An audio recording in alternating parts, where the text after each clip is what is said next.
Welcome to the MWA podcast. I'm Kyle, and I'm joined by my co-hosts, Sean and Brian. Today, we're thrilled to welcome our very special guest, Frank Strazza. Frank is an award-winning fine furniture maker, instructor, hand tool enthusiast, and musician. And he's also an avid cyclist. He recently returned from 2 trips to Italy, where he studied the marquetry masters of the Renaissance. We're excited to dive into that journey and so much more. So welcome back to the show, Frank. Oh, thanks for having me. It's a joy to be back, and so happy to get to share some of this experience with you guys. Oh, yeah. Looking forward to hearing more about it. Loved what you were posting. Exactly. Exactly. And for our listeners, we're primarily going to be talking about Frank's trips to Italy and the marquetry that he discovered and saw and studied there. So if you want a little bit more background on Frank, I'd recommend going to episode 449. And that's when Frank was first on, and we have a little bit more of his background and stuff like that there. But you'll get a little taste of it here too. So, and with that, let's move on into giving our patrons a shout out. So who do we have to thank this week? For sure. We'd like to give a big shout out to our Patreon supporters. Today, we're giving that particular shout out to Garrett and Dennis Meko. Let's go, Meko. They're 2 of our newest patrons. Thanks, you 2, for joining the fun and supporting our show. Thank you absolutely for helping us out. And if you, any listener who hasn't already supported us, would like to help out, you can go to patreon.com/MWA podcast. Thank you. Yes. Thanks so much, Garrett and Dennis. Thanks, guys. So let's move on to what's in the shop. So Brian, how's that office reno coming? It's coming along pretty good. The guys can see over my left shoulder, there's big sheets of drywall that I still have to get up there. But I'd say the drywall is halfway done. It should go pretty quick. All the framing's done. Much to my surprise, things are square and plumb, which is not my norm. Is that your work or the previous work? No, that's me. Oh no, the walls were terrible. That's what I figured. Yeah, and I built this little reading nook. I built what's going to be a shelf at the top, and the bookcase will be underneath it. And I'm looking at it, and the ceiling just goes up in the corner. I mean, it was a closet, I give them that, but it goes up about 2 inches. I'm like, Sean, you did framing, so you understand that you don't put a whole lot of time into a closet. So No, and depending on what's up there, all you need is a surface to nail the drywall to, and sometimes, stuff happens. So what they do, connect like a board across from underneath the top plate and just bridge that gap and kind of shelved it like that. It's strange. So it's going good. There should be some pretty significant progress. I'll be out of town for a couple of days for a tournament, but Easter Sunday is drywall Sunday. I'm really excited. I don't know if you guys follow him on Instagram. His handle is Carpentry by Mar. He's a guy out of Canada. Does a lot of framing and trim work, but he has a great, super simple way to do an ellipse, like draw out an ellipse, so just using 3 screws. So I'm going to do that across the span that I have, so I can have a nice ellipse for the arch. Right now, it just kind of looks like dragon teeth. But so I'm excited to do that. Get the drywall up there, start bending some stuff, and I have to build a bench seat that's going to be almost 7 feet wide. Bought a whole ton of shelf pin inserts from Lee Valley, a couple of drawer slides and stuff like that. So I'm excited. This is the hard part, I think, is over. So that should go pretty quick. And I just want to mention, like my daughter is changing schools for high school next year, and I got a chance to go to the open house, and they have a full wood shop at this high school. Really? Which put me over the moon happy. They have lathes, they have big band saws, joiners, everything you could possibly do. And every kid has to take a year of art. So I'm hoping my daughter will go there. So I wanted to mention that because that made me so happy to see a local high school still has a full, but it's better than my shop, basically. So I'll take it's a school, not a. Well, you should meet the teacher and get to know her. Yeah. Well, actually, we might Kyle, we might have her on the show. She's been in the woodworking business a long time. Oh, that would be great. Yeah, that'd be very cool. Yeah. Good. Now, do they have like like one of those large time saver things there? The dual belt sander things. The big huge belt. Yeah. No, my local makerspace does in Ring, Pennsylvania. It's got to be 5 feet wide. Yeah. Yeah. I mean, you could put a whole tabletop in there. Easy. Yeah, that's what I was wondering. Yeah. Yeah. I would never use one except for that exact thing, and I've run into that when I built a table. It's like, oh, it'd be great to have one of those. So that's me. Other than that, Mhm. yesterday I quit my job. I have a new job. Wait, So what? it's Okay, been just it's been a, slide that in. All right. yeah, it's been a wild couple of days. So What's the big shift? I mean, don't go into particulars if you don't want to, but it's just you shouldn't work for a company that doesn't value you. I'll just put it that way. fair. Yeah. Good for you. So Well, good. on to the So, next adventure. same type of work. Slightly different, but still Okay. still mostly Are you gonna remote. be in the operating room? Yeah. No. Okay. Are you going to travel like you? A little less, Questions probably. with Brian. A little less. Okay. Yeah. little Okay. less. All right. Yeah, more time in the shop. So I'm happy. Good for Cool. you. Sean, how about you? Not much. I finished caulking up the greenhouse last weekend, and now I'm trying to get a feel for it. We are still in what is it, like third winter, fake spring? I the don't North- know. the Northeast I is don't wild. know.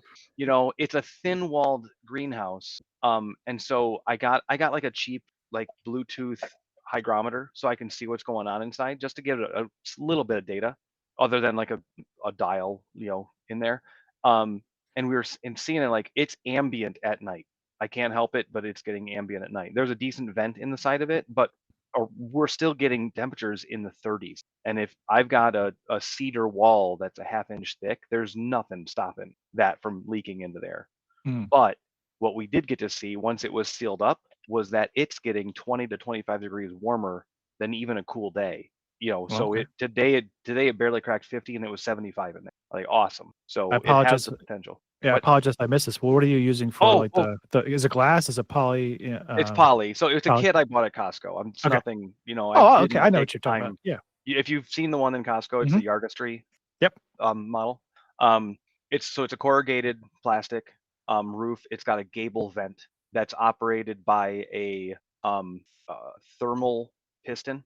It's nothing Gotcha. electronic. There's no anything, but that was one of the coolest things to like. I had it up there, but it was still cool. It was like 45 degrees when I was putting this thing together, and so it's not going to react until it's 60. Mhm. But that first day that I got it sealed and it started growing temperature in there, and I see this piston just pushed just slightly, and the window cracked like half an inch, and then an inch, and then even further. And so it has like a 20-degree-ish temperature range where it will throw that piston in that range, in and out, automatically, reacting to the temperature inside the building. It's really cool. I wonder, is it like I wonder how it's doing that. Is it a bimetallic strip that's moving it? I think what? I don't know what's inside. You adjust it by threading it. So the piston rod has a threaded end that's attached to a hinge that it's when it extends, it extends to an arm to lift a window. So you can kind of think of that relationship.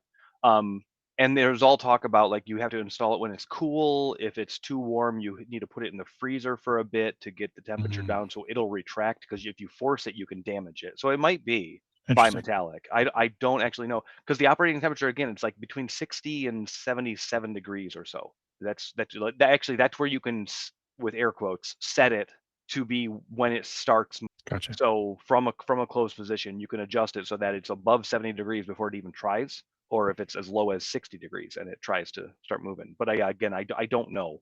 Like I saw a video on it, and it's like you can take warm, not boiling water and in a cup and put it over, or put the rod into there, and it will react. And then you take it away and put ice water on there, it'll retract all the same. And so it's just temperature based. I don't know. It's a black cylinder with a threaded end. Interesting. It's a piston. But yeah, I mean, and if you look up on Amazon, if you look up greenhouse accessories, they're like a dime a dozen, and they're all the same. Like I think it's just a thing that's there. And so yeah, it's really cool to see, because it's your thought like, well, this is accessible. I could run power to it, but I don't, and I may at some point, depending on heat and whatever. But having this space being controllable with automation that's not electric, not it's mechanical in a way. It's pretty cool. Pain in the butt to put together. If you've seen it, again, if you've gone to Costco and you've seen this kit, it's a 2,500 piece puzzle with a dozen different dimensions of connectors, and some I won't say questionable. Most of it was very, very good. There was one place that I had to extend a stop dado where two pieces intersected because you apply the one piece and it blocks the groove that one of those panels slides down. And I went, why is this? But glad I had the tools to do it. My wife, seeing what I was doing, to put this thing together, it took the better part of 4 days with a full weekend of working on it. And she's like, what do people do that aren't like you, like, aren't handy or have a history or, whatever. I said, I don't know. I can't imagine what you would pay somebody together. It's a pain in the butt. And it's like every piece is, the 4 walls was like 1 day of me putting together. And it was like 7 hours of assembling a 6x7x6, or 6x6 is the wall. Or the gables are 9 feet tall. And these are big pieces. I had my son help me carry them around. I was putting them together. And in the end, though, it's like 6.5 feet by 7.4 by 6 feet, give or take. So it's not gigantic. It looks good where it is because it's kind of like in the corner of my yard that doesn't get morning sun but gets afternoon and into the evening sun. Yeah. So at this point, because it's still getting cold, my wife is kind of playing this game, moving peas out there for a day but pulling it in at dusk, just because Trying to harden them. Yeah, well, and they can't survive. It's getting still too cold. Peas, I think after this weekend, as we're recording, we are supposed to stay above 50 overnight for a while, which will be, peas are tolerant, but tomatoes would be crushed by that. So it's like playing that dance. But it's very interesting to see. I'm excited to see what we can do with it. Our gardens aren't the strongest. The deer like to eat our stuff too. So are we going to keep it in here and grow more, or start more and have more? I don't know. A pretty cool project for sure. Yeah, cool. Kyle, how about you, man? My favorite woodworking calculator died. Yeah, I made a post this morning about it. So anyway. Oh no. Oh no. What was funny, hilarious is I've had this since I got into woodworking, probably my first year.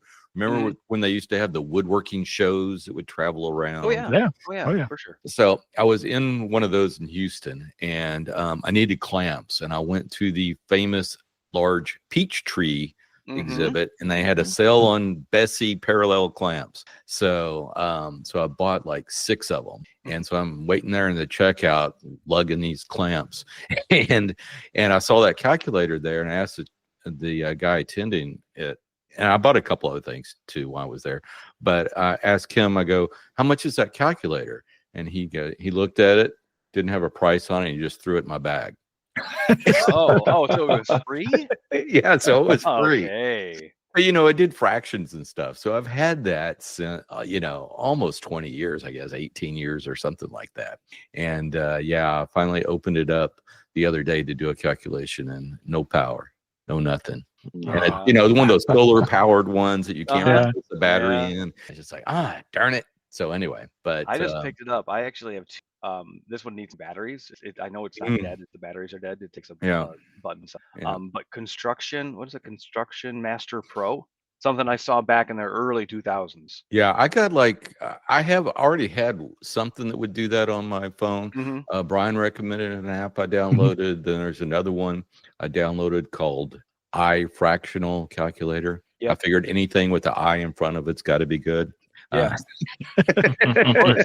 Back in the day. Yeah. So anyway, so we'll see. This thing had feet, inches, millimeters, meters. Yeah. And what I used it for when I was still building, the coolest thing, you could do like a hip roof rafter calculation on it by giving rise, run, and grow. Yeah. I got one. And like bang, bang. And it was so cool. Yeah, I got one that'll do that same thing. But Stairs it's just and all that. Yeah. It's just one of those things, the actual, hard physical buttons and all that kind of stuff. I mean, every time I needed to do a calculation, I'd walk over to my little drawer, get it out, do my little calculation, and that's like I could have grabbed my phone and done it much faster. But, it's just like, hey, it's part of my process. Absolutely. Anyway, have to learn some.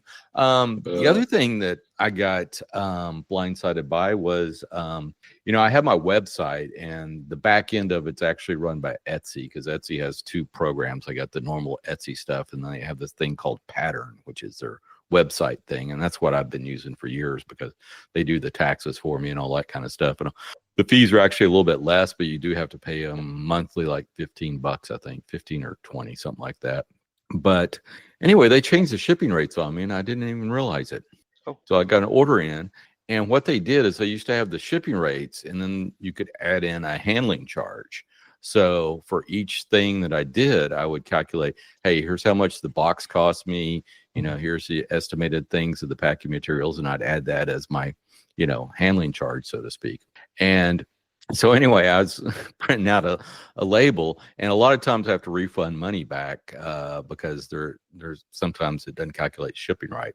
So I always look and say, okay, how much did they pay for shipping and how much was the actual label, and all that kind of stuff.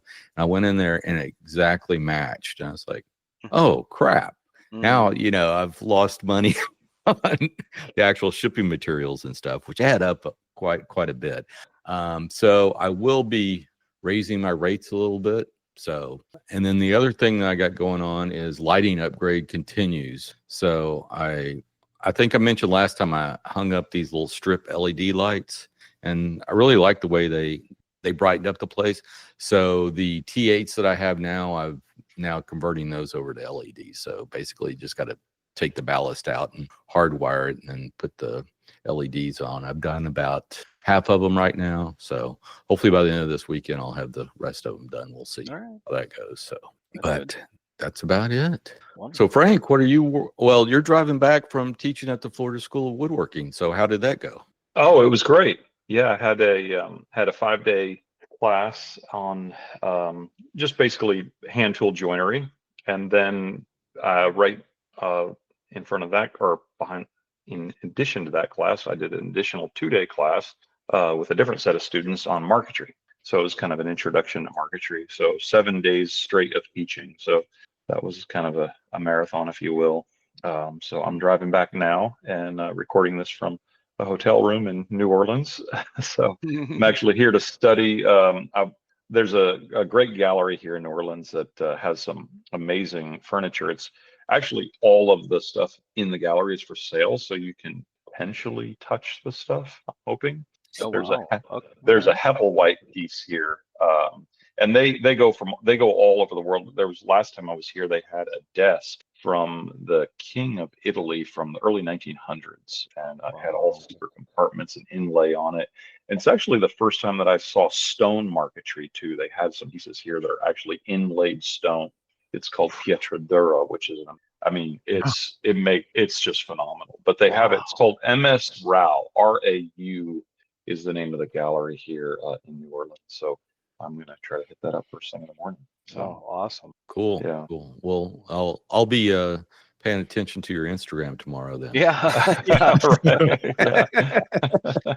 I'll try to put some stuff up on my stories. So I tend to just put stuff up on my stories and then they only last 24 hours. I need to get better at like posting actual posts, but then I'm like, oh, if I actually put a post, then it has to be good, and I have to actually like sit down and really think about the process and write it out, and so then I end up not doing anything. So, Oh man. But, The burdens of social media. Exactly. I know it's terrible. So, It is. Yeah. Maybe that's what I should have done with my calculator. Instead of posting it, I should have just done a story. Oh well, whatever. Well, now we now we have the story about it because you talked about it here on this. So now we Exactly. Exactly. Well, with that, let's dive into your trip. So tell us a little bit about your journey into marquetry. Oh, absolutely. Yeah. So as you mentioned at the start of the show, I just got back from my second trip to Italy. I went in the fall of last year, and then went back again the second time in the end of February into March, and got to study with an Italian master over there. So, but I thought I would just kind of give you just a kind of I just got to thinking about all of the little pieces of my journey in marquetry and the different people I've met, and then like these kind of interesting coincidences and how these things all tied together. And I think that's just kind of hit me. I was like, I really want to just talk about this. And I reached out to you and said, can we do another podcast on this? Because there's so many of these interesting things, how they've all kind of connected together. But my first introduction to marquetry, of course, I've been building furniture for all my whole working life, and I didn't know anything about marquetry. I mean, I've even done like presentations, and somebody says, "Well, what is marquetry?" And essentially, marquetry is just painting with wood, right? So you're just Mhm. taking different. You're not actually using paint. You're using different colors, different species of wood to create a picture. Parquetry is with a P is the same thing, but in geometric shape. So that's the difference. One is pictorial and one is geometric. So anyway, I didn't know anything about marquetry, but I entered furniture into a show back in 2005 or 2006, and there was a gentleman there by the name of Alton Bowman who had a piece in the show. Not only did he have a piece with marquetry, but he had this really cool tool that he had made, and it was called a chevalet, and it's a Mhm. French tool from the 19th century. And I was, of course, intrigued with this lovely French tool and the fact that he made it, and it was a tool, and it was really cool. So we got talking, and he apparently had studied at École Boulle in Paris, and he had got the plans for this tool from Pierre Ramond, who wrote the famous book essentially just called Marquetry. It's an amazing book. If your listeners have a chance to pick that book up, by Pierre Ramond. And in the back of that book are the plans for building this chevalet, which is an interesting tool. Like I said, it was built around the 19th. The first recollection that we know, historical recollection of it, is from the mid 19th century. But it was kind of used by the French to create like production marquetry, if you will. Mm-hmm. Mm. And I don't really use it for my current work, but it's an interesting tool anyway. It's different than the Italian marquetry. So anyway, kind of that I use that for some of my work, and but then I discovered the double bevel method, which is also another method, and that's where I kind of learned about Silas Kopf, and that's Kopf. I would say Silas is probably one of the premier marquetry masters in the United States. I mean, he's the best. He's written a book Mm-hmm. called A Marquetry Odyssey, and it's a wonderful book. I don't think it's in print anymore, but it's a great book. Now, And didn't that book come out like what, mid 2000s? I think it did. Yeah, because I think Yeah, I do have a copy of that book, because yeah. he gave a talk at Woodworking in America around 2010, somewhere around there, and it was a fantastic lecture that he did. And of course, we immediately went out and bought his book. So Exactly. So I actually discovered Silas and his work and was just blown away by it. And I remember wanting to do it all with a fret saw by hand, but I was just like, I don't know if this really can be done by hand.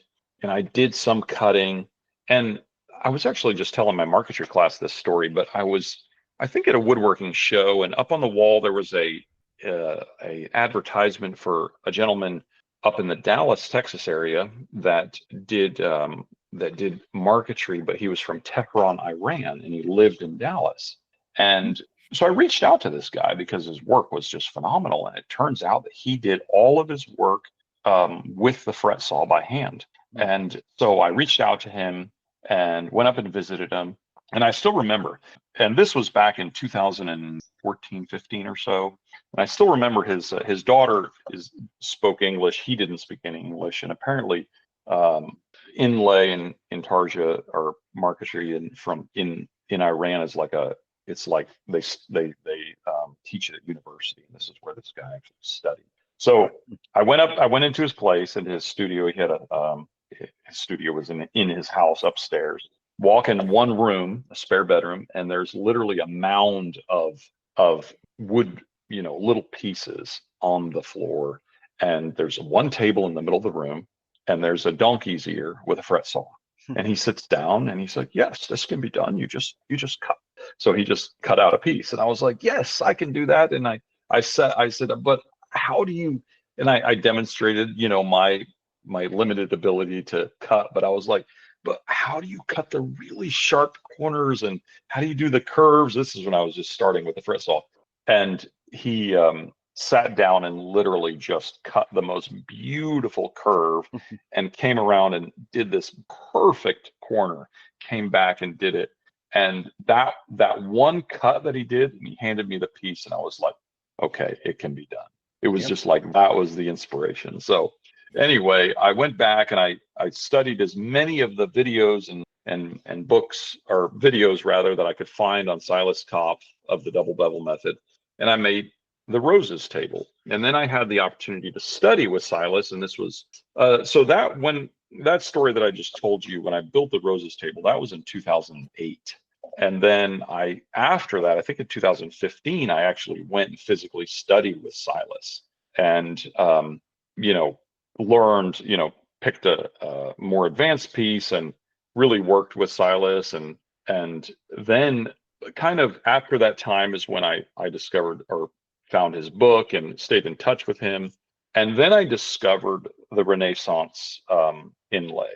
And I saw, this started opening up this world of like Italian inlay, or the Italians actually call it intarsia. Okay. Yeah. As opposed to marquetry. Yeah. Now, intarsia in America is a little different because intarsia is kind of a raised surface with kind of molded edges. It's kind of three-dimensional more. Mm-hmm. But the Italian intarsia is actually what we would refer to as marquetry. I think marquetry is more of a French term. So I discovered this Italian intarsia. And more notably, I discovered this Studiolo Gubbio. I think it's Studiolo Gubbio, which is at the Metropolitan Museum of Art in Gallery 501. And I recommend that if your listeners are anywhere near New York City, or as my friend, when he first visited, he visited it before I did, and he called me up from the Metropolitan Museum of Art, and he said, "This is the most amazing thing ever." He said, "It's worth it for you to get on a plane right now and come see it." And sure enough, of course I didn't get on a plane right then, but I did eventually go see it, and it's just stunning. Essentially, it was built by one of the masters of the inlay, the Renaissance inlay, Fra Giovanni. And Fra Giovanni, and I'll talk more about him a little bit later, but Fra Giovanni was, and I should have written down the dates of when Fra Giovanni was working, but I believe it was somewhere around 1470 to 1530. It's a pretty small window of time when he was alive, but he produced some of the greatest pieces of this inlay. And most of the pieces were found on either choir stalls. So if you go into a church, you have the pews, and then you have the altar, and then behind the altar traditionally is where the choir sits. And in that choir, where the choir actually sits, the back rests are oftentimes wood panels. And in a few churches, you'll find that those back panels are inlaid with wood marquetry, or intarsia.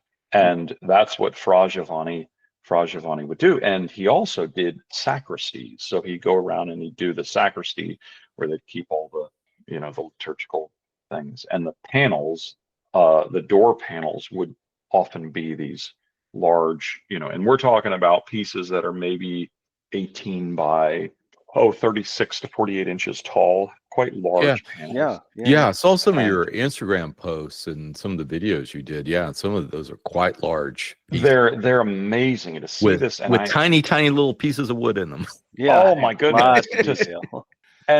And I mentioned like how the French do, like they were doing later on, obviously much later, they were into like doing production marquetry. And one of the interesting things about the Renaissance stuff is none of it was production or had any semblance of something being done in a production type. Every single one of those panels are a different design. And just to give your listeners, like, it's hard to talk about this without like a visual of this, but I mean, of course, I hope that after I describe some of this, they'll be able to like do some searching, and I have a few pictures on my Instagram, and I hope to put more out there. But we're talking about this stuff was developed right around the time when trompe l'oeil was the art of perspective and the Renaissance. You know, they were painting everything in perspective, and they were doing these amazing paintings with, you know, the perspective and the trompe l'oeil where it looks like it's a three-dimensional, but it's only in two-dimensional surface.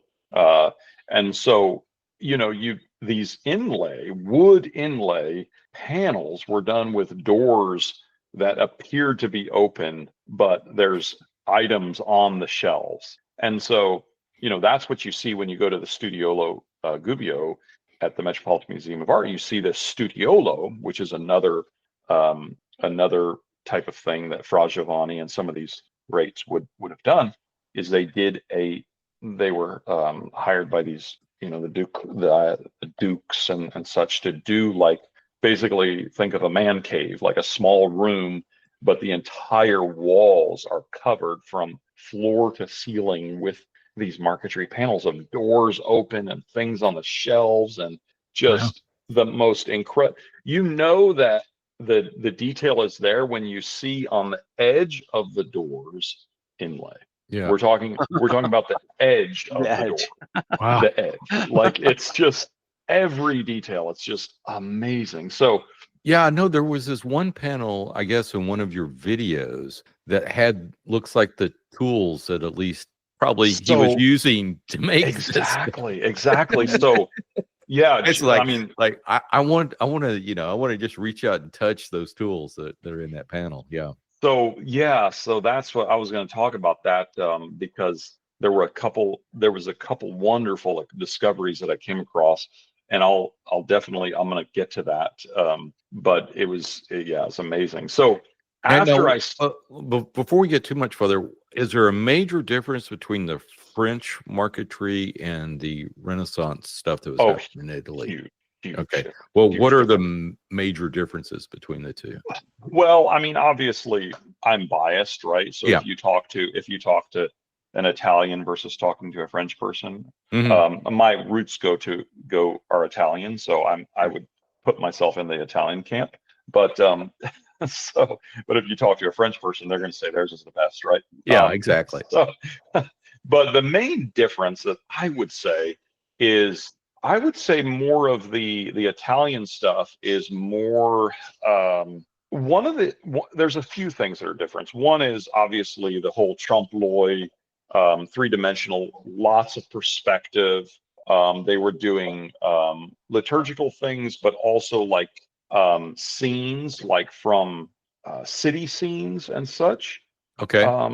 So they would do or countryside scenes, and a lot of the panels they would actually incorporate, like, there would be one panel, we're talking about the choir panels, or even on the sacristy panels, there would be one panel of a scene of doors open with things on the shelves. And then also right next to it would be another panel with like a scene looking through a window out to a village with a building off in the background. And versus what I see a lot of times with the French marquetry, and honestly, I don't know how. I mean, I'm sure the French marquetry like dates back, and I need to do more research on I'm sure the French probably stole the ideas and stuff from the Italians, but when the French started. But what I see a lot of times in the French marquetry is more floral stuff, although you see some floral stuff. So in my first visit to Italy, and I wanted to talk about how I got to Italy, but in my first visit to Italy, I saw one of the first things that Brunelleschi, the first buildings that Brunelleschi built before he built the main Duomo in Florence. So Brunelleschi was the one who built this massive Duomo in Florence, which is the heart of the Renaissance. And he built the San Lorenzo Chapel. And inside the chapel, and he built that would have been early 1400s. So we're talking about 1430, 1420, somewhere in that time. Okay. And in the sacristy of that church, you didn't see pictorial marquetry. You saw more floral marquetry, and also banding. So what's really cool about some of this stuff is, and we don't really see this because one of the things about some of this is obviously over time, it's hard to see the depth of the colors and such on the banding. I mean, on any of this marquetry, but they did. Are you familiar with some of the banding, like say from the federal period, so Right. 1700, 1780 or something? Well, they were doing banding in the 1430s. Like we're talking about early 1400s, and we're talking about the most incredible complex banding that they were doing. And so, and then you see a little bit of floral. I mean, well, some floral marquetry, and we're talking about on doors that are 12 feet tall in this San Lorenzo chapel. And then comes Fra Giovanni around 1470, and it exploded. Like you see this pictorial, incredible trompe l'oeil style marquetry that are inlay that's just amazing. And yeah, like you said, you're painting with wood, basically. oh, it's phenomenal. And the interesting thing, one of the things that I found, you asking the difference between the French and the Italian marquetry, is this Italian intarsia is 500 years old, yet it's still retained its actual contrast of color between the. Now, obviously, it's changed, as wood does over 500 years. It changes and the tonal values change, but you can still see this incredible difference between the actual woods, which they were using natural woods, but they were also using some means to be able to dye the wood. So, for example, the blacks in the wood, like the black background, I thought originally was ebony until I started looking at it more closely, and it's actually quarter sawn oak. And as we know, oak is full of tannins, so they were able to boil this in some sort of tannin solution like iron and such, and it's retained that black color. And obviously, they had it locally, they had it available, but they also didn't have to work with ebony. They could work with oak, which is obviously easier than ebony to work with. So, but a lot of the French marquetry I find they often, at least some of the later stuff, they tend to use more dyed veneers, and some of those tend to fade. And you don't see the floral imagery as much. So anyway, Yeah. so well, I was back going to to ask you about that, as far as the scenes, the pictorial scenes are still so dynamic. I can't imagine what they were like, a few years after they were first made. Yeah. I know. It's just you can only imagine. Like I just wish that I could just go back to that time and see the tools that were being used. And that's kind of, so when I discovered that room, I had another opportunity to study with Silas. I basically begged Silas if I could come just work in his shop and work, or actually just watch him work. Because, there's nothing like, the first time that I went and studied with him, I went to a classroom setting and, worked with him. But I was like, there's nothing like being in somebody's shop and seeing how they actually work. Yeah. So he agreed that I could come. And this was about 1.5 years, 2 years ago. And he agreed that I could do that. So I spent about 3 days with him, and, just watching him work just was amazing. Like he created this scene of like, it was for a client. It was like a sneaker sitting inside of a cabinet, and he just like knocked it out like in basically 2.5 days, because we were talking, and then we go to lunch, then we go visit, he wanted to show me the dinosaur tracks in the town he lives in. So, it was just pretty chill, but like to watch him work that fast was amazing. But during that visit, he introduced me to this book that was all of these panels, these these Renaissance panels from this monastery in Italy called Monte Oliveto, and and all of these panels. This is one of the most famous panels from the time period, from this Renaissance time period, and it's an entire room. We're talking about massive. There's probably 40 panels by Fra Giovanni in this room, and they're all choir. They're all the choir, part of the choir.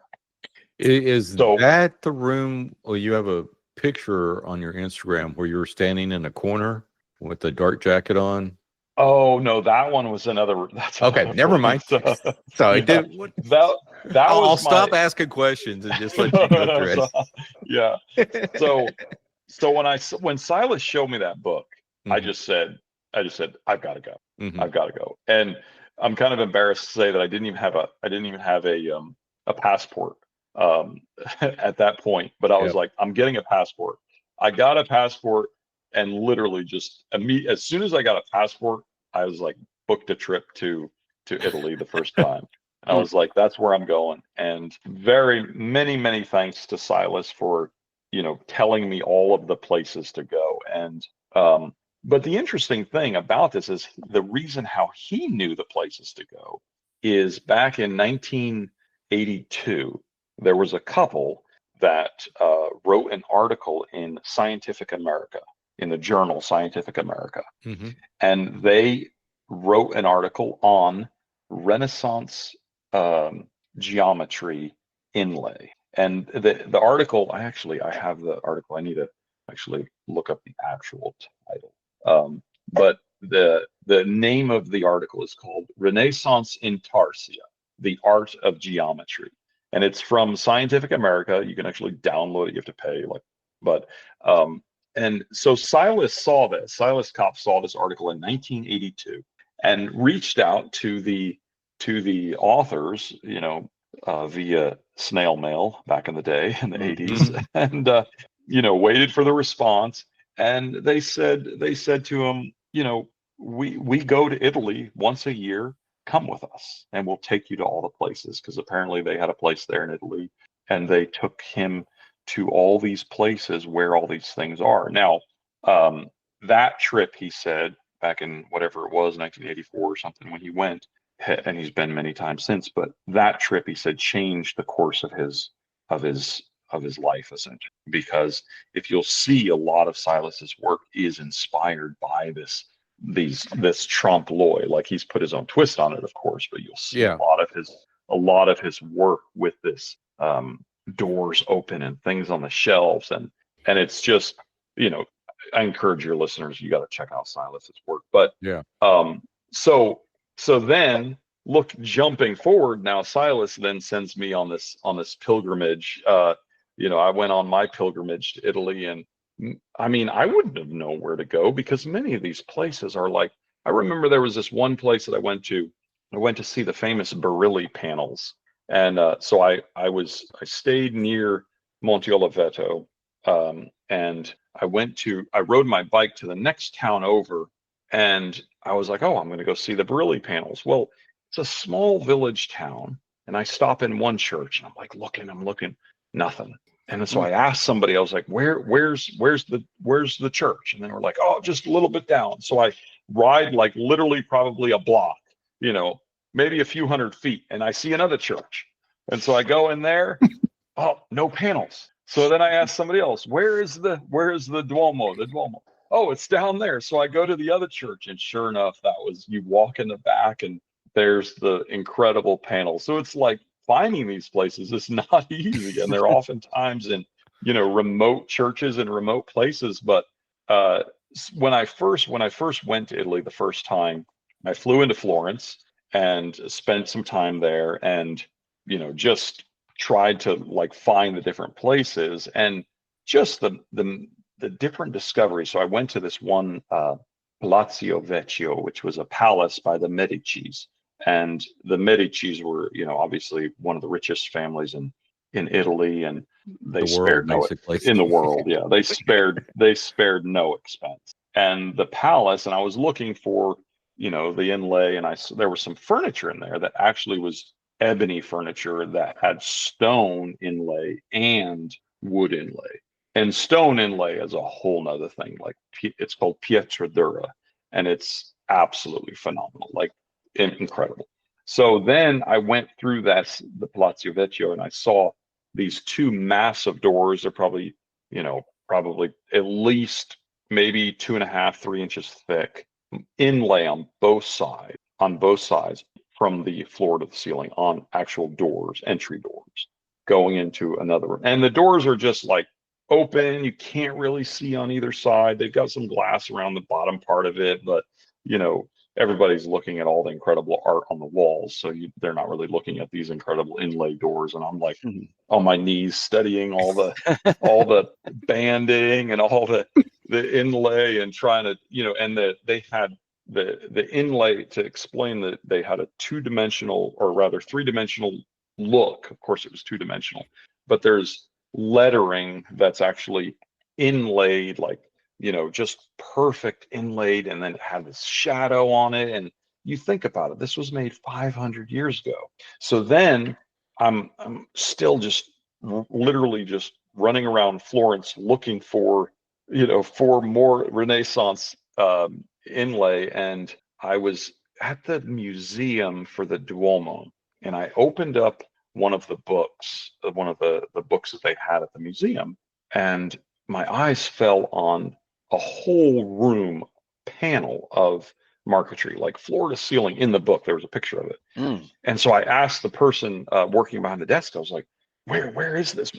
And in broken Italian, she says, or broken English rather, she says, oh, it's in the sacristy, in the Duomo, it's in the sacristy. And I was like, is it open? She was like, oh, I don't know. She said, but if you go to mass and then ask the priest. So I went to the Duomo, the massive Duomo, and like a good Catholic that I'm not, I was about to ask you, so are you a Catholic? No, I'm not. But so I sat through mass, Italian mass, of course, not understanding anything. And then I had typed up in my phone in Italian, because I was using the Google Translate. I said, I came all the way from America to look at these panels. Is there any way that I can please see them?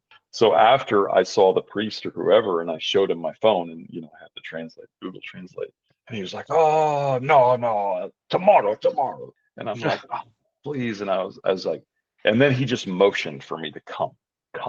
And so, we're talking about a grand cathedral. He gets his keys. He opens up one set of doors, a big giant glass set of doors, and then another set of keys for another giant, massive double doors. And he lets me into the sacristy, which is not open to the public, and literally just opens the doors and lets me in there.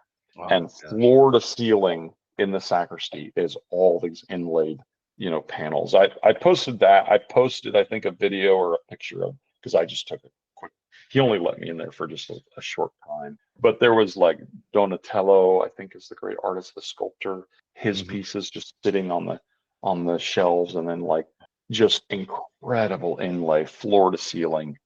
So that was my Florence experience. And I think I told Silas about it, and I think he was a bit jealous, because he was like, no, I didn't get to go in there. He said, I only saw that through the glass. And, well, you have to go to mass. Yes. You have to go to mass, exactly. I think you're part of the Illuminati now, and you just don't know it yet. Yeah, maybe. Well, see, this is just a start. We're just getting started here. How much time do we have? As much time as you need. So anyway, so then I go to, I left there and I went to, let's see, I think I went to Siena. So Siena is about an hour's, you can take the train from Florence to Siena. I did rent a car on the first trip. So I rented a car and I drove from Florence to Siena. I wouldn't recommend renting a car in Florence, because it's just there's no place to park. And I even got a parking ticket when I was in Siena, because it's just like, there's hard to park, but you could literally take the train. So I went to Siena, and their main Duomo in Siena is, that Duomo is probably the most incredible, like talk about stone inlay. The entire cathedral is stone of different colors, and the floor is all stone inlay, like pictorial images. So think of marquetry on a grand scale, but in stone, and that's the floor of the Siena. Wow. And it's just, I mean, again, words can't describe this, pictures can't describe it. You just have to go experience it. And so I look in the back of that choir is all marquetry panels. There's 39 of them total by Fra Giovanni, but the public can only get 100 feet, probably 100 feet from these panels. And there's no information in the museum on these panels. It's just like, in the bookshop of that Duomo. And it's like, oh my goodness, I want to see this. So again, I tried the same thing. I was like, okay, I'll just go to mass and I'll try to sit up front, because the chairs that were blocked off are open during mass. So anyway, I get up as close as I can, and I'm sitting next to this couple, and I'm sitting there, like a good Catholic, not knowing anything what I'm doing. Little did I know I was sitting next to the people that were going to serve communion. So I probably wasn't even supposed to be sitting in these seats. But I'm like as close as I can get to these panels. And then afterwards I asked, again, if I could go up, and the priests and the people that were serving communion, they wouldn't let me go up, but they got a guard, and a guard like let me go up for just like 5 minutes. And I was like, oh, I gotta spend more time here. So I tried to get a hold of the people that run the actual the Duomo, and they said I had to email them, and so there was no way I was going to get any close. Like the guards were like, no, it's the only way you can do it is you have to email. You need advanced time, and that's the only way. So I was like, okay, fine. So then I went down to Siena. To Monte Oliveto, and there is a monastery with tons, and again, probably another 40 panels of Fra Giovanni. Absolutely phenomenal. I assume monks were also doing this work. So that's a thing. So Fra Giovanni was a monk. That's what brother Giovanni. Okay. De Verona. He was from Verona. Mm-hmm. And so there's no way that he would have done all of this work himself. So he had trained, I believe. So my second trip to Italy, I actually went to Verona, and I would highly, highly recommend that if anybody is interested in and they want to visit, that they go to Verona to visit, because Verona and in the church is called, I should have wrote it down, but it's Saint. I think I have it I think I have the name of it written on my Instagram, but I think it's Saint Organo, and that is where we'll write it down, and we'll get your listeners to know exactly where to go. Yeah, I can put it in the show notes, not a problem. Yeah, but that is the place where you can actually get the closest and see the panels the closest out of all the places. Other than Monte Oliveto, you can get pretty close there. So, but when I went the second time, I went and I saw the panels there at the church, and they said that he had like 5 monks working with him, and he had also a school where he taught. But I think that there was way more than 5 monks. Like there had to have been teams of many, many people working on this, because not only did he do the panels, and we're talking about super complex panels, he did the sacristy and the choir in Verona. He did the Siena Cathedral, 39 panels there. He did at least 39 panels in Monte Oliveto. He did the work, I believe he did the work in the Duomo. I think he also did the Studiolo Gubbio, which I mentioned the earlier part. And there's another place that I haven't been to yet that I think it's also attributed to him. And you have to understand, like, this is the Renaissance. Like, he's traveling all the way from Verona. Just to give your listeners an idea, from Verona all the way down to Siena, we're talking, from Siena to Rome or Siena to Florence, we're talking maybe a 2-hour high-speed train ride, 3 hours maybe. Oh Mhm. wow. Okay. So high-speed train ride. Like, how long did it take for these guys to get from Verona all the way down to Siena, and then like actually building, like actually making these things? And we're talking about like every single one of them was different, and he was a carver too. So his so I'll tell you, when I went to Monte Oliveto and saw the panels there, and tell me if I'm going off in the weeds too much or getting off track. No, no, Are we good? Okay. I'm good. I'm good. I'm sitting on the Loving edge of my seat here. So. Okay, Yeah. as long as this is interesting, because I'm obviously I'm very passionate about this, Yeah. so Of I can course. go on about a lot of stuff that might just be boring to most people. So I just want to make sure that No. we're Well, still good here. Yeah. Most people were woodworkers. So So when I went to Monte Oliveto, I went a couple times, and I just wanted to be in the presence of these panels. This is the first trip, just because the feeling that you get in there when you walk into the main cathedral. There's the cathedral, and then you walk straight in, and you make a right, and there's the choir is like all just like, I mean, we're talking about a room that's probably along one side, I don't even know, maybe feet. I mean, I I'm better with smaller. oh, Oh, hotel Wi-Fi. So anyway, like I was saying, when you walk in, you see on both sides of the room. So we're talking about a massive room with panels on either side.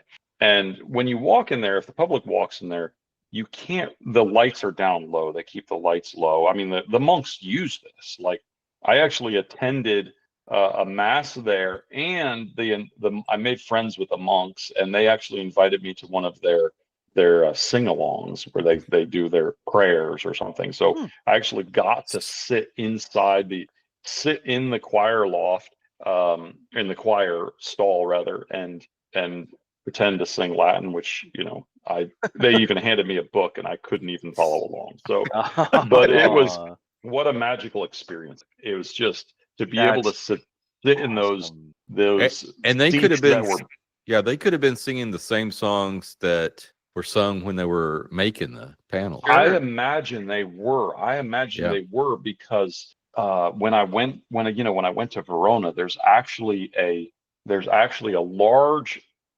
stand, like a book stand.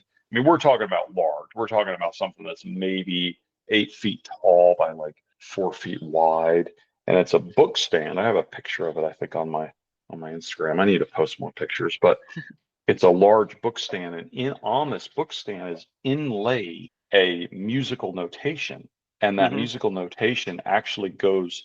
It's actually one of the songs that they sing. Yeah, and see, that's how you know it's that old. Yeah, not to compare, but funny story. One of my wife and I won't call it a date, but one of the first things we did, I was singing at a wedding for a friend of mine, and I sang the Latin Ave Maria. Oh wow, yeah, that's awesome. I did take like 6 years of Latin between high school and college. Nice. I know a fair amount. Yeah. Wow. Yeah. I can't speak Spanish for anything, but the non-traditional American school language. Okay, next time we go to Italy to see all these, we're taking you along with this show. Italian or is not interpreter. Latin. Yeah. Well, you've got what the great thing that I love doing, and I wish that I could sing Latin, is there's so many churches that you just can walk into and nobody's in there. Like, they're all open, literally everywhere. They're open and nobody's in there, and these just acoustics are incredible. Yeah, I bet. And you just walk in, and it's just, you start singing, and it's just glorious. Yeah, that's so cool. I mean, that's what they were meant for. Those buildings were meant for those services to be heard and resound, and that's what, like, I mean, it created the atmosphere that was what everybody wanted. Like, I mean, that's the purpose. That's so cool. Exactly. So when I was there at Monte Oliveto, like I said, I made friends with the monks, and they took me to upstairs. There's another cabinet that was made by Fra Giovanni that he opened the cabinet doors, and we're talking about a cabinet that's made 500 years ago with these Yeah. inlay panels that are just still retaining their incredible contrast and color. And but and there's the other thing too is the bandings that's on these pieces. So when I was in Siena, and I couldn't get very close to the panels, but there was the sacristy in Siena, and what I realized there was all of the bandings around each one of the panels. So the panels were just plain wood, but the bandings, and we're talking about bandings. When I say bandings, we're talking about 1/2 inch wide, very fine, with very complex geometric patterns all the way around a panel that's maybe whatever, it's probably 4 feet by 4 feet, and there's a 1/2 inch wide, very complex banding going around, and it's not the same banding on every single panel. Had a different style of a different type of inlay around that banding, and we're talking about 1470s, 1480s. Wow. Yeah, I mean, and there's no sense of like assistance influencing or helping. I mean, this was one artist. Well, in that case, they had multiple craftspeople working on it, but you just think of, I mean, and this stuff obviously wasn't created out of a vacuum. It wasn't like the banding and the inlay was done in a vacuum. It was done in the context of the whole piece, the whole society as a whole. Like everybody, so I went to one, and I'm kind of jumping around, but on my second trip, I went to Assisi, and there was there's some incredible inlay in Assisi as well, but they won't let you take pictures. But there was one cathedral that I was able to take pictures, and there was no inlay there, but what's really interesting is the painting on the ceiling. So the ceiling was all painted, and what I saw there was banding, essentially geometric painting on the ceiling. So think banding, the geometric shapes of the banding, but all painted on the ceiling. Oh, so it was like these things were just, and there was also, I went to the Vatican Museum and saw paintings of some of the Fra Giovanni style of inlay panels, but in paint on the walls. Okay.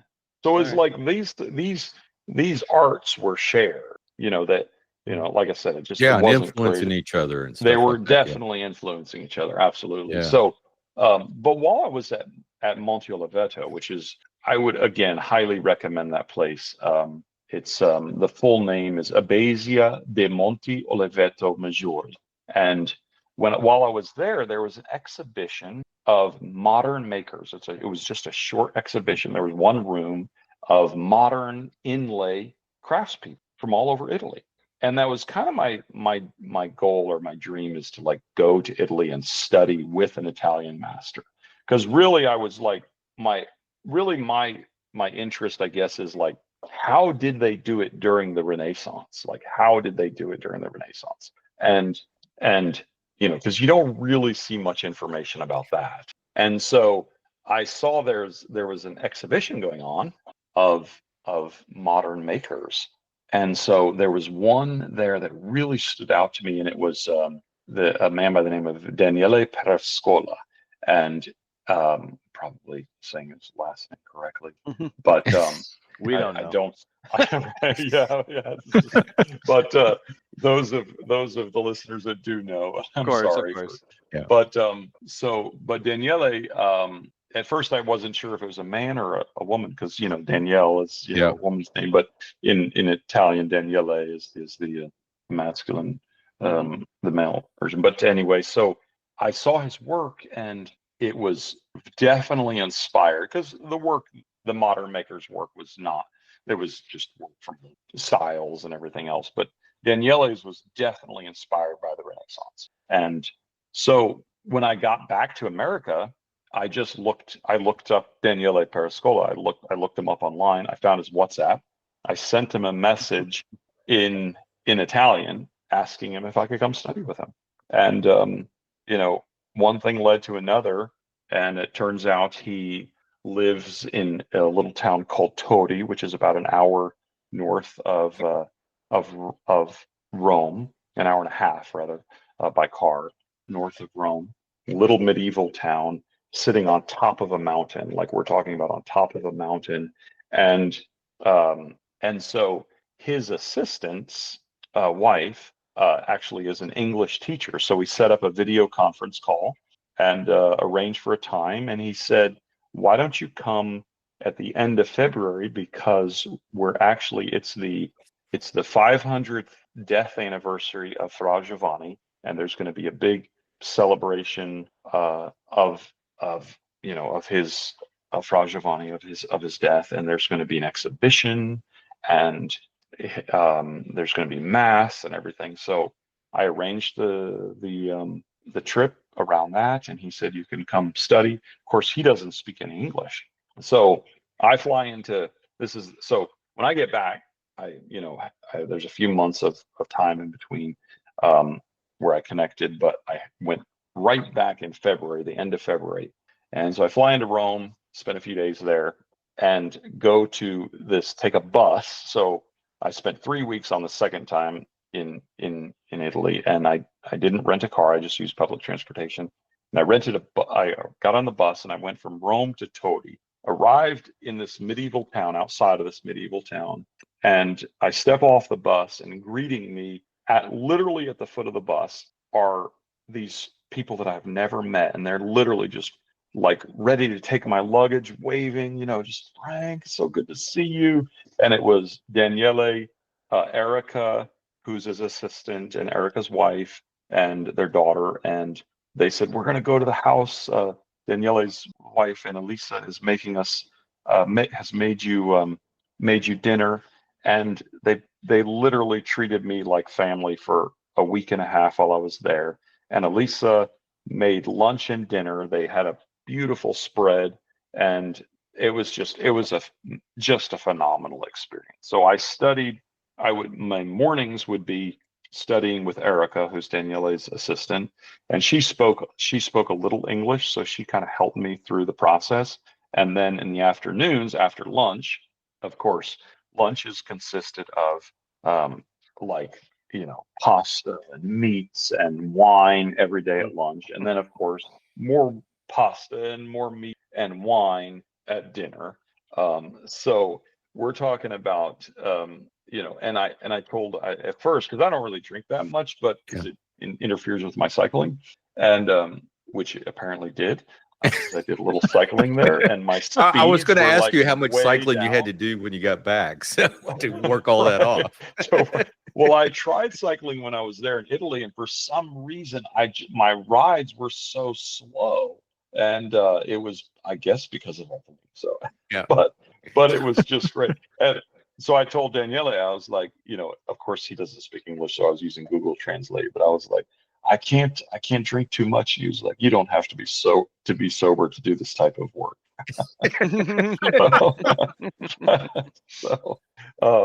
But anyway, it was wonderful studying with Daniele. I mean, he uses, his methods are a little different than, he uses modern veneers. I don't like using modern veneers. I actually like using thicker veneers, more like they did during the Renaissance. And I told him I want to learn the Renaissance method. And he was like, well, he said, I did that like 30 years ago when I first started. And his work is all over the globe. Like, he's done work. His work is, he did these massive scenes, like just incredible. It's just amazing. And, but he uses the thinner sliced veneer. So there's a difference between sawn veneer and sliced. So the sliced veneer, as everybody knows, like, sliced veneer is usually 1/140th or so of an inch. It can be cut with a knife, and it's a different technique than what they were doing in the Renaissance. They were using a knife mostly. They had saws, but not like the really thin fret saws maybe that we would know nowadays. At least we don't think so. Like, not as thin a blades as even I use now. So were they using those knives like you rest on your shoulder? So there was some. We have the panel that Barilli did. So Barilli did a panel. It was unfortunately it was destroyed during World War II, but it was an inlaid panel of him using a shoulder knife. So that is a knife that was used. And then also in my second trip, as you mentioned earlier, there was some panels that I saw of some of the tools that were used. And one of them was a knife, but it wasn't a shoulder knife. It was just more of like a shorter knife. And there was also a saw and a plane. So the methods, and Daniele showed me some of the Renaissance methods. And we know some of the methods that were used because when they did the restoration of the Studiolo Gubbio, they used, we could see some of the indications of nails that were actually used to hold the pieces in place while the glue dried. So they essentially adhered everything to a backer board and then used nails to clamp the pieces in place while the glue dried, and then they used nippers to remove the nails. And what's interesting, in one of the panels, there's actually inlaid in the panel is an image of the nippers used to actually extract the nails. Oh, that's cool. It really is amazing. And seeing there's another tool that's like a plane that's kind of like, it's interesting. I want to like try to figure out like what that plane was used for, like how it was used, because it's got like these ledges on it, like it was used in some sort of configuration. I probably should just put it out there and like have people try to figure it out. Many minds will be able to help us figure this out. But so there's the knife, the nippers, there's a bow saw actually in one of those, and then a square, of course, a square and a straight edge. And this, what was interesting is I was telling you, I stayed in this medieval town, Todi, and when I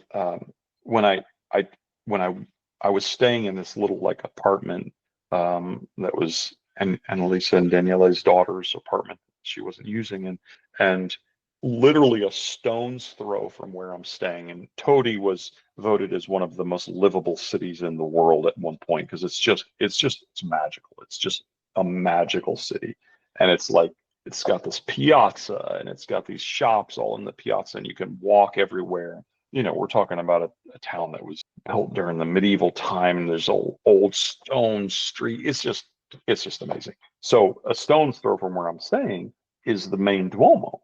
So of course, every morning I walk by the Duomo to walk to Daniele's studiolo, and I walk by the Duomo and the door's open. So I walk inside this big giant cathedral, and I walk in the back, and what do I see? In the back is all the panels are all inlaid panels in this main Duomo. Like that's just right there. And then that's the church where down the bottom are two panels on either side of the choir, the two panels and of the tools that were used. And there's an inscription that it was made in about 1530. It was made in 1530. And I think the reference says that it was made by this man and finished by his son.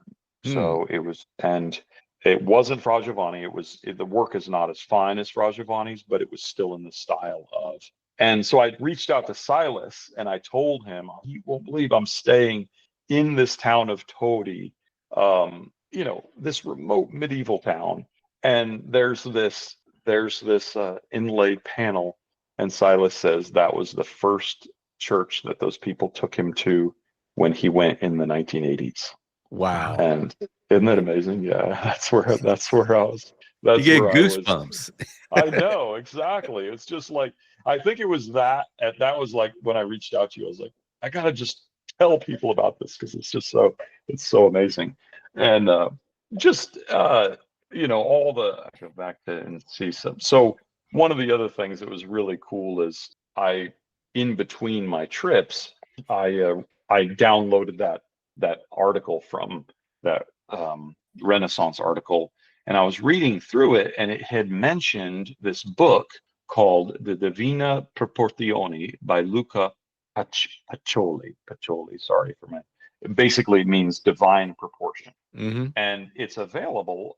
It was written in the 1480s or so, I believe, by Luca Pacioli, and it's available online. You can just find it on the internet, in a digital form. But in the back of the book are illustrations by Leonardo da Vinci.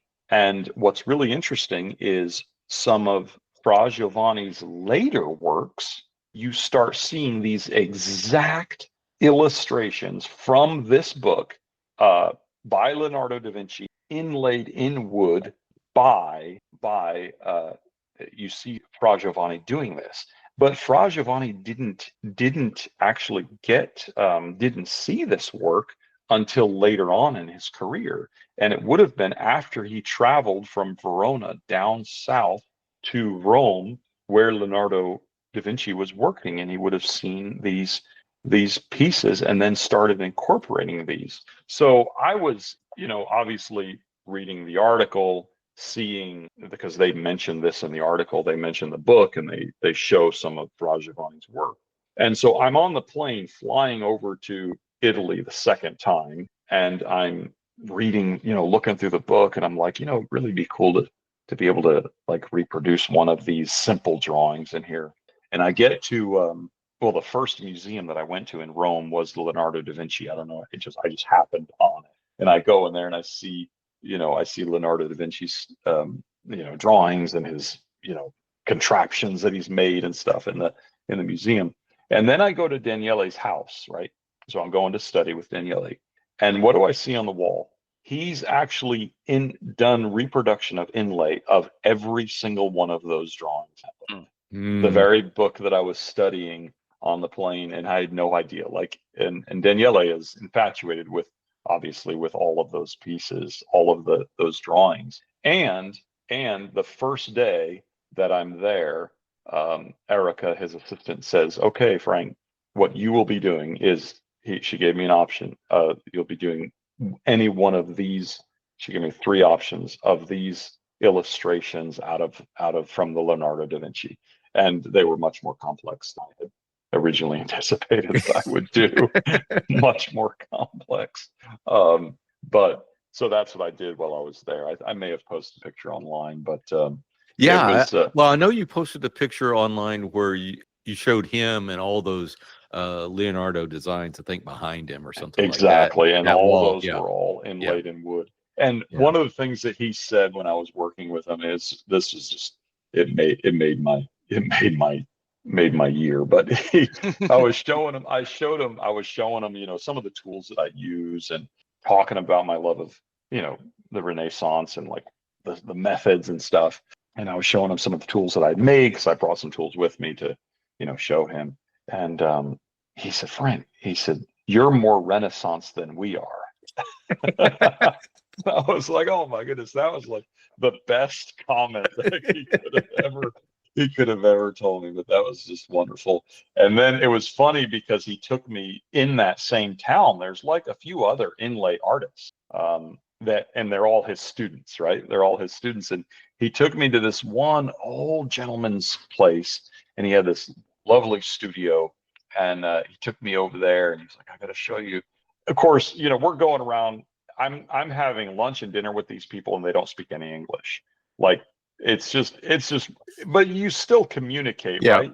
The craft, you communicate in just a different way. It's just wonderful. So he takes me to his student who's doing all these geometric shapes, but not any pictorial stuff, just all geometric. So I go in there, and the first thing that this guy asked me in Italian, which I knew he was asking me in Italian because, you could just tell by his hand motions. He's asking me how thick I make my veneer. And he was like, "I make mine thick. Daniele, thin. No, Daniele, no." And then so Daniele goes and parks the car, and Daniele's coming back, and he says, "I will lock it." And I was already inside of his studio, and he locks the door, and he's like, "We don't let Daniele in because he used thin veneer." And it was so fun. I wished I could understand the language, because I'm sure there was a lot more said that I did not understand, but it was just fun. But that was the biggest thing that I didn't, obviously I don't like is using the thin veneers, and partially because, when you use thin veneers, how long are they going to last? And, then when you finish them, you're just limited on how much you can scrape and sand. And also, I think when you're using thinner veneers, they boil the logs to slice off the wood. So I think that kind of takes some of the color out. I think it kind of lacks the depth of color Right. that maybe using a sawn thicker veneers has. So obviously, I'll continue to use thick veneers, and I'll just adapt the methods for that. But the methods obviously are going to be a little different. But one of my biggest takeaways, he taught me about the perspective. Like I learned about the perspective and how the masters were using, just some different techniques for doing the drawings and how the perspective like works. But also the biggest, I think, takeaway is like being able to use a subtle contrast of like, so like in my piece, I think I used 6 different tones, but in one section, I was using 2 different pieces of walnut next to each other. But even though it's the same species, even within that, there was like this subtle tone. But when you put them together, they just gave that illusion of the roundness of shape. Instead of like, I tend to like in my work, I tend to put too stark of a difference between the 2 woods, and it kind of gives it a little bit of a, it just gives it a hardness. Like sometimes you want to put 2, contrasting woods, but if you're trying to create a form or a more of a curved form or more of a gentle form, and you'll see this a lot in the Renaissance stuff, you'll see more of a gentle tonal difference. And I mean, this is, they do this in drawing and art, painting all the time, but more of that gentle tonal difference between it. So, I mean, obviously, those are just a couple takeaways, but I learned way more. And then I had the opportunity to go in the meantime, and in between all this, I emailed the Siena Cathedral and I asked the folks there if I could go study. And they gave me some dates, and I went on one of the times, and I got to spend 4 hours up close with these panels that the public can only see like I said, probably 100 feet or 50 feet away. They're just like way far away. And I actually got to go up close. My chaperone there was one of the ladies that does all of the restoration on all of the stonework. So she just went up and like was, I asked her if she could hold the ruler for me to measure some of it. She was like, oh yeah, sure. So she just took the ruler and just placed it up on there, was touching the panels. So I was like, oh my God, this is amazing. like literally it was just, I mean, and I thought, okay, 5 hours, I could get what I want, but just being in the presence of this incredible art for that, something that obviously I'm passionate about, but just being in the presence of that, 4 hours was not enough. Like it just was not. Like, it's just, and then seeing, like I was talking about the banding, because we're talking about just the panels, but then I go up there and I see like where the public can never see, but like there's like the rails where the choir people would maybe put their hands, or when they kneel down or they put their hands, all on these rails is banding all around there. And then there's these like little inlaid emblems, and there's like multiple pieces that are missing because just from hundreds of years of their hands being on there, there's pieces that are just missing. But there was like one little part that I could see that was still there, and then there was some remnants of banding left. And so just being able to have that experience was just, I could see up close, I could see the thickness of the veneer because of what was missing. So how thick was it? Was it close to what you're using? A little bit thicker, actually. Yeah. Really? And Okay. yeah, I would say probably in some cases, I would say anywhere from, I use about 1.5 millimeters, a 1/16 of an inch. In some cases, it may have been that thick, but I would say probably a little thicker, maybe 2 millimeters. But then again, that would have been scraped down. And with their methods that they were using, they could have been having different thicknesses and then leveled everything after. Oh, sure. Yeah. Because they're applying it to a backer board.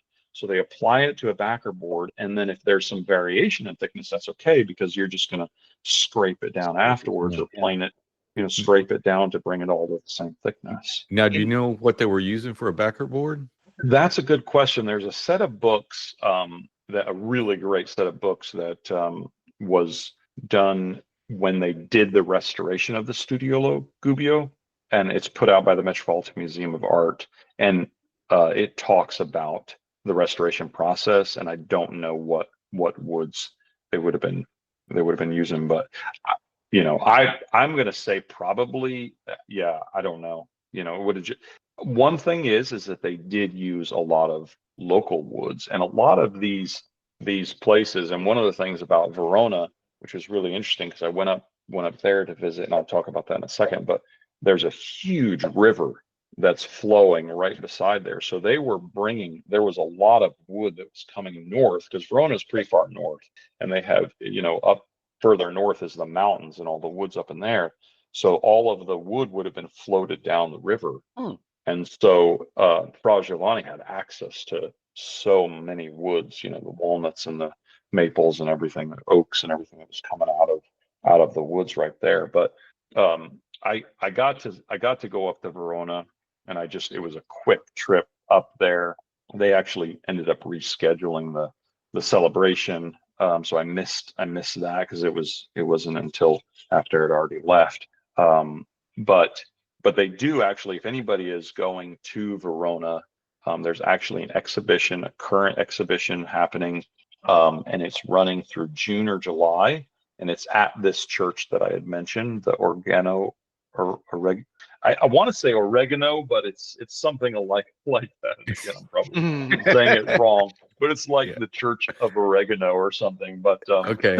But there's an exhibition of modern makers, and Daniele's work is there. He's got quite a few pieces of amazing work there. So, and that exhibition is going through June or July of this year, there at the church.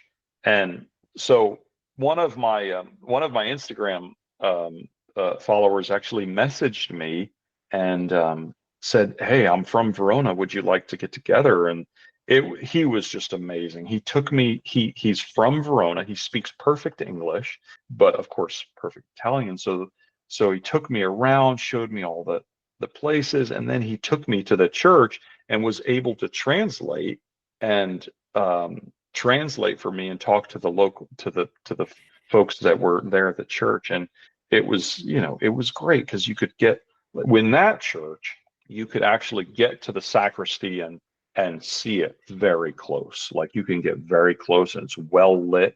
And I would highly recommend anybody that's going that they would go to that, because the sacristy, and it's kind of in the back, like it's hard to, you have to know specifically, you have to go specifically to see it, because you'll miss it if you're just casually looking through, because you have to walk through like a small alleyway of the church and go back around, and then you come into the sacristy. And Versailles, the great artist of Versailles, said that was probably the finest sacristy in all of Italy.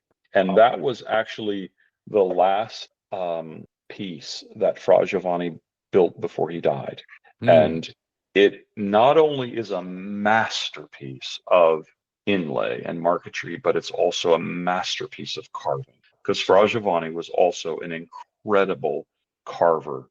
And in that piece and I almost feel like that he knew he was towards the end of his life, so he wanted to pass on the tangible items that were used both in daily life and also in the tools that were used in making of these things, because he carved columns, three-dimensional columns. And in these columns, there's all different columns, and each one of the columns has carved representation of, one column is all of the tools. I mean, it's just tools carved, image. Wow. Piled on top of each other, of all different types of tools. And then the next column is like all different kinds of musical instruments, all piled on top of each other. And then the next column is like all of like housewares, like, different things that you use in the kitchen. And again, this was done in 1530, maybe 1540. And we're talking about carving like to the finest, like it's the most intricate, precise carving that you've seen. And next to these beautiful panels, it's just amazing, just amazing. It's a time capsule. I mean, it's it amazing really that he thought to do that. It really is. It really is. And it's something, it's one of those things.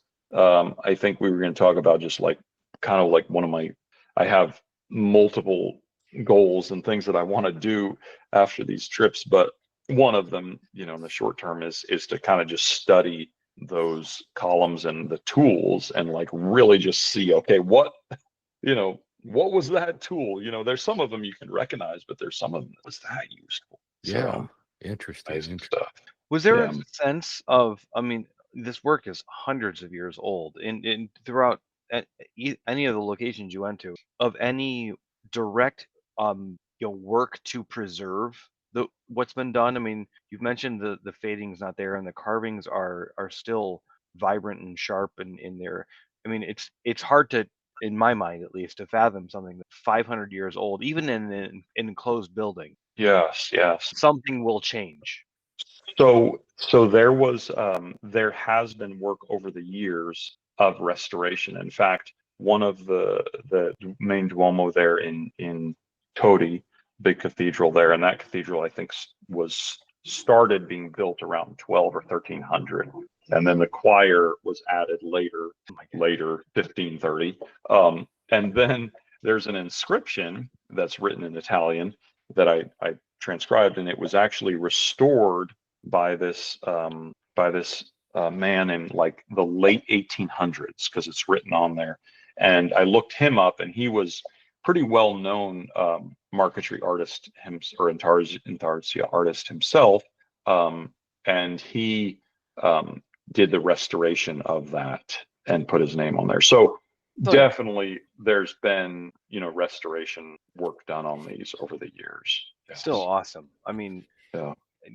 I hate to say like generalization that we in America to see this, but like as I'm older, I'm more interested in this history of these things, and what they have there exists twice as long as the nation we live in, where we're sitting today. Like that is or plus. I mean, it's phenomenal that was 100 years before Christopher Columbus, around the time, I guess, that Christopher Columbus like crossed the ocean. Like amazing. Yeah, I was just thinking about it even from like the perspective of like the banding. We look at the federal banding and we're like, oh wow, this is amazing. But then you look at it, you're like, wait, they were just copying what they did in the Renaissance. Exactly. Sure. Sure. So, that's a good point. Yeah, it is. It's amazing. Yeah. And yeah, I would want to know that is interesting on the, I don't know, one that stuck in my mind, but the substrate that they were putting this stuff on there, because it looks like a lot of this is, the substrate hadn't moved that much, if at all. Well, that was because I had talked to a friend of mine that makes doors. Yeah. Because, like I said, there's this massive door. It's 12 feet tall. It's 3 inches thick. It's covered in veneer on both sides of the door. And it's perfectly flat. It's still working. And I was talking about it, and he was like, well, Frank, you got to understand too, that the wood, that they were using back then was the best wood. Like it was perfectly clear and straight. Growth. I mean, there was nothing left. Yeah. And so, I mean, I don't know. There's that aspect. And there's some woods, obviously pine, pine is super stable. Yeah. But, and then the oaks, I think I would probably see either pine or oak probably would have been used. But I mean, granted, you can see that there's definitely movement in the panel. Yeah. You look and you can see, I mean, it's 500 years old. Yeah. But you can, but still, I won't say excuse, but you understand that. But the fact that there's sharp detail still there. Exactly. I have no confidence in anything I've made 100 years from now. Together, Exactly. They knew what they were doing, and they did it very, very well. Yeah, exactly.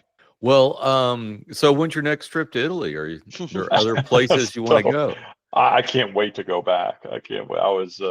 There's actually a place for sale right next to where Daniele Man. lives in that medieval town, and I was so Ooh. tempted. It was like $40,000 for a 4-story apartment essentially in a medieval town. Of course, Oh my God. it needed to be remodeled, and apparently that's very expensive. Well, but yeah. Okay. Let's see. There are 4 of us here. That's 10 grand a piece. Mhm. Right, I'm in. exactly. Let's do it. And each of us would have a floor. Each of us have a floor, right? So Frank, you mentioned before, I'd have to get a passport. oh, there you go. There you go. Well, I highly recommend get your passport and just go to Italy. Yeah, it sounds like a blast. Yeah. So I do want to learn the language before I go back, Yeah. because just being able to like understand would really be helpful, Yeah. because it's only so much that ChatGPT. I actually was using ChatGPT so much, and I pay for the the monthly thing. Yeah. So I was using it to translate, because you could just talk into it and then it would translate. And I was using it so much that it like gave me a notification that it wanted me to upgrade and pay like $200 to like upgrade to the enterprise level. Yeah. Yes. Oh man. Well, so what about you? Now you're from Italian heritage. How long has your family been over here? Or when So my great grandfather came over to Ellis Island his name, there's a plaque on Ellis Island in New York with his name on it. So my great grandfather. So early 1900s? 1900s, yeah, early Okay, 1900s. yeah, So okay. unfortunately, I didn't learn the language, and I didn't know him. I knew my grandfather, but he also died when I was young. So, but his name was actually Giovanni as well. My great grandfather that came over, Giovanni. So, Wow. so, Nice. yeah. That's pretty cool. Cool. But I hope to. I took a ton of video, and I took over 2 terabytes of video. I took thousands of pictures, and my goal was to try to make like some sort of like woodworkers travelogue or something, if you will. Sure. Yeah.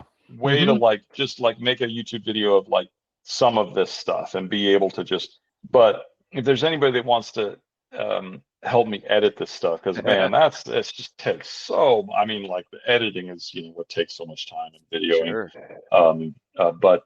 And then my goal, I think, kind of is maybe I shouldn't say what my goals are, but my goal is to actually reproduce one of these panels, reproduce one that, and then I really would like to write a book on, and the book would be both on the process of making it kind of in the Renaissance style, and the methods, and as much as I can figure out the methods that were used and the tools, but also like maybe the book would be 2 parts. Like there would be a historical aspect, like first part just showing these panels, and then the second part of the book would be on the actual how-to part of it. So I mean, obviously a small niche market, but I think one of interest. Sounds like a Lost Art Press project to me.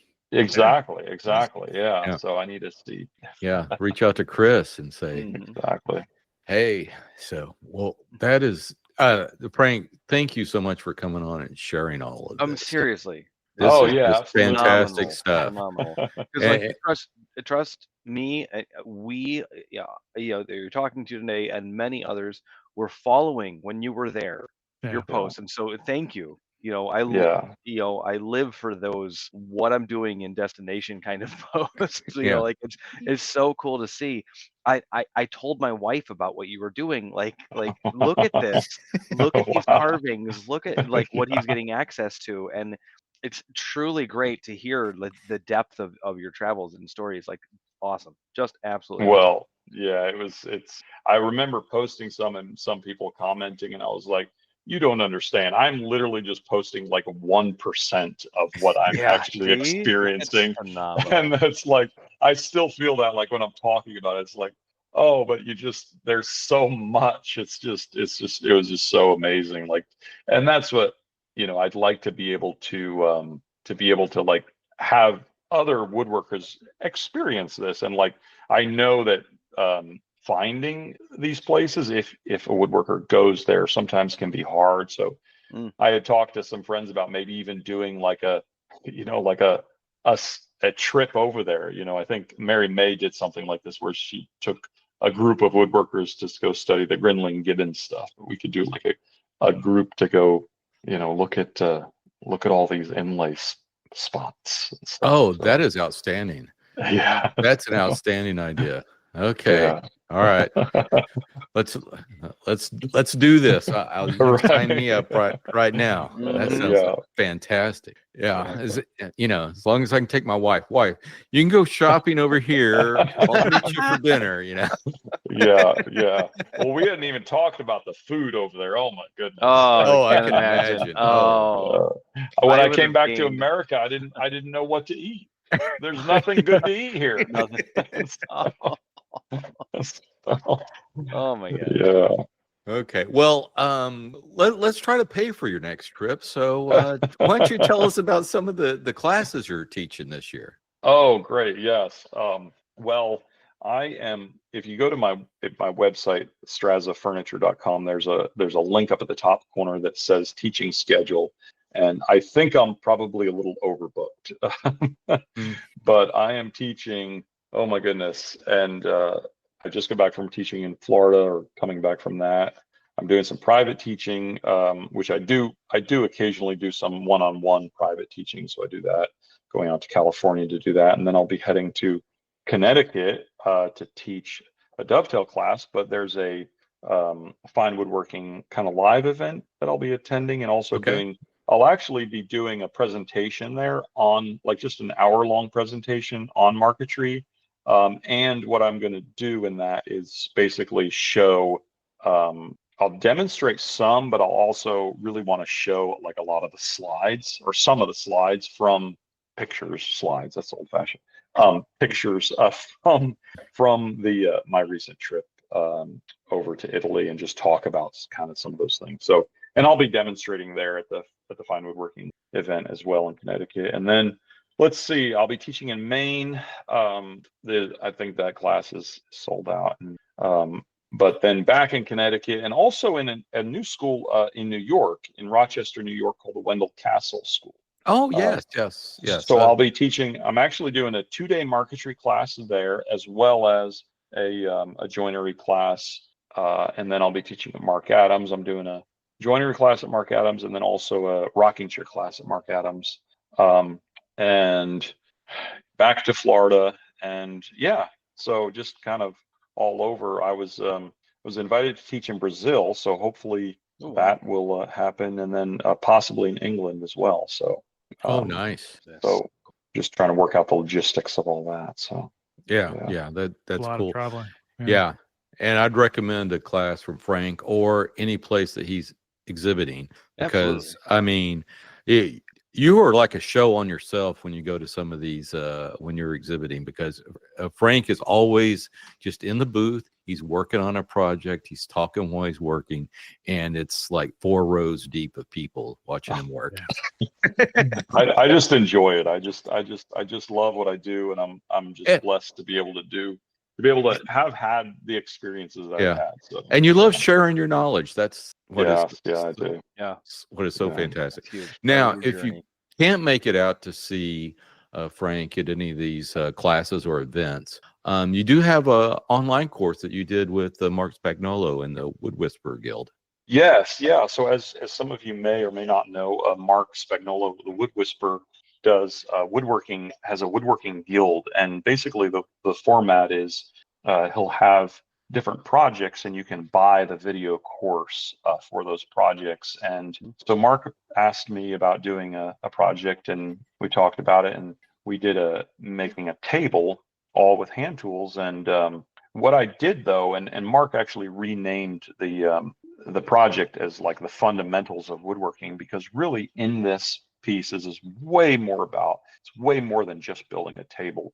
In this video course, it's over 500 minutes of 23 videos.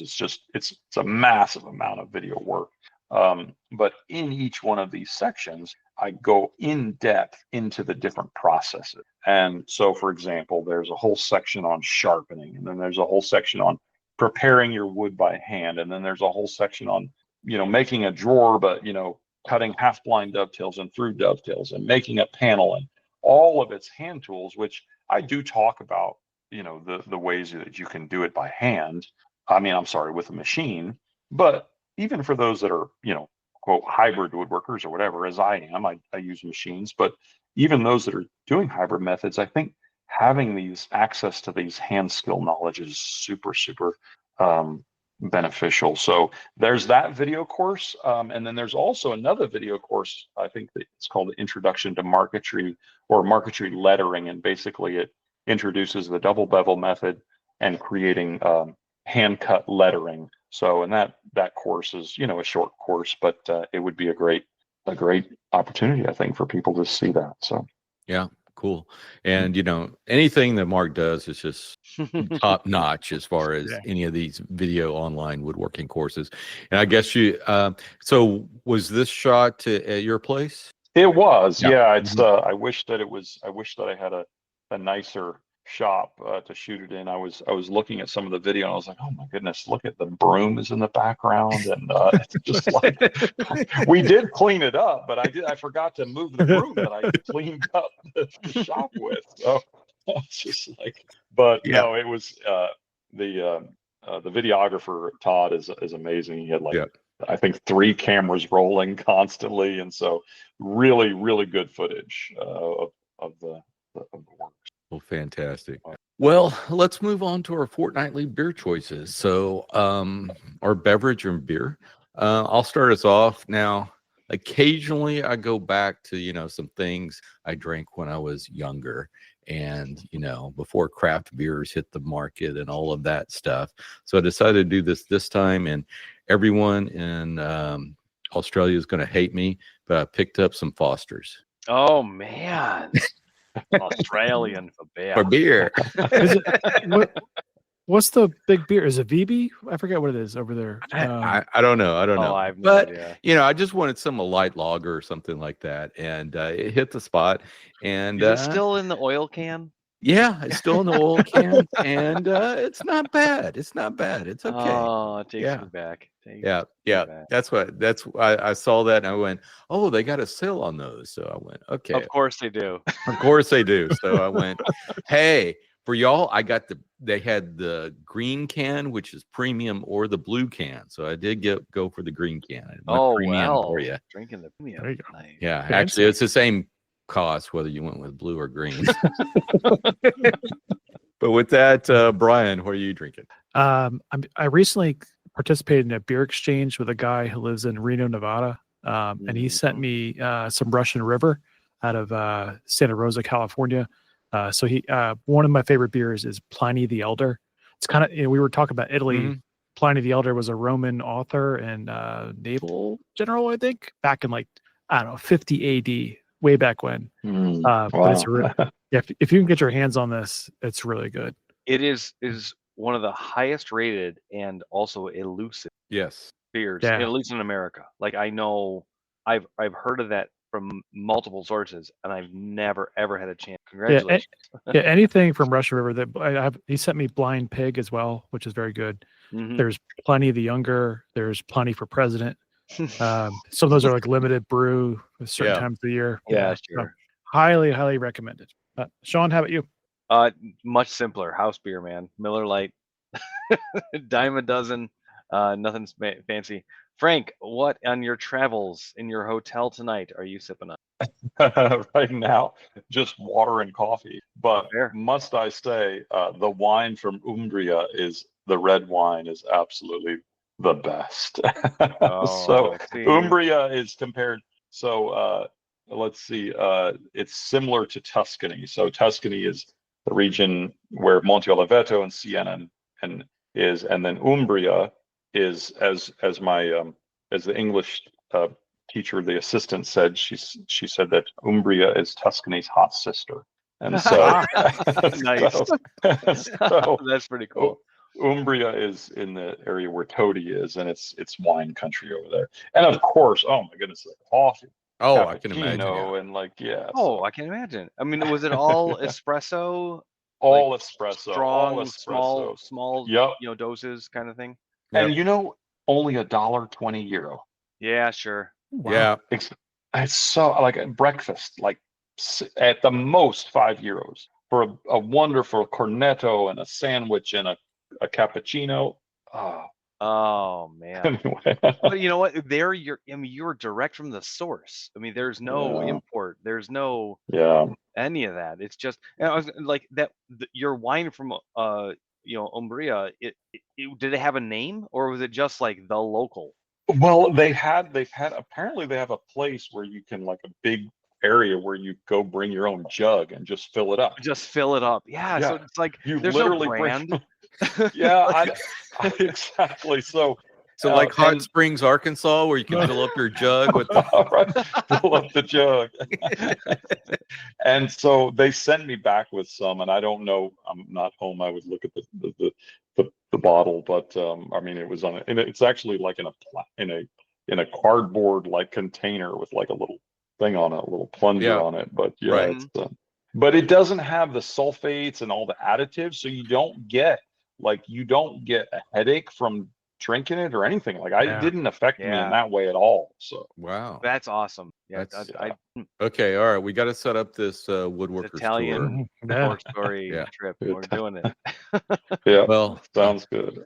Well, before we join you on that tour, where can folks find you on the interwebs, Frank? So I am on Instagram at Strazza Furniture.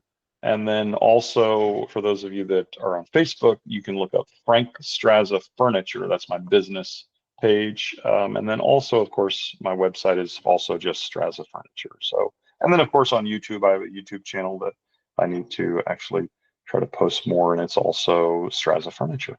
Fantastic. So tell us about the feedback we've had for the last couple episodes. Okay. First episode we'll talk about is episode 549 with Jason Gallagher when he came back on the show to talk about his new Travisher design that he's putting out, which is fantastic, by the way. We received some feedback from Benjamin Allen Furniture, who said, great episode. Also, thank you to Obst Woodworks. Never heard of him, right? Who's that guy? Who's that guy? Some weird dude. For the shout out regarding my curved walnut wall cabinet, which was, go to his Instagram. It's still somewhat recent, and it's really well done. It's probably more art than anything. All right, so our second bit of feedback here is on episode 550 with Mike Pekovich of Fine Woodworking fame here. We have a couple pieces of feedback. One is from Jeff Wyatt, otherwise known as Copper John Woodworks. He said, wow, I think that's a brain explosion emoji. I love Mike. He's so awesome. And then we have another bit here from Eric Rimmel, otherwise known as Driftless Joinery. I think Eric was on the show less than a year ago, I think. Yeah. It says, great episode, folks. And then everybody knows Robert Tolnai. Says, I'm going to get caught up on my podcast. I got about halfway through this one. It's really great to hear insights from Mike about fine woodworking. So if you, dear listener, would like to leave us some feedback, you can do it in a variety of ways. You can leave it, probably the best spot is the MWA podcast Instagram. But we would also recommend feedback on your podcast source of choice. If you're using Apple iTunes, we would really appreciate a 5-star rating as it gets the show in front of more people. And that just about wraps it up for this show. If you haven't already, please subscribe to the show on the podcatcher of your choice. Just search for the Modern Woodworkers Association. And while you're there, please leave us a review. You can follow us on Instagram at MWA_podcast. And if you'd like to support the podcast, go over to patreon.com/MWA podcast. But the best thing you can do is tell a friend. Word of mouth goes a long way in sharing our discussion.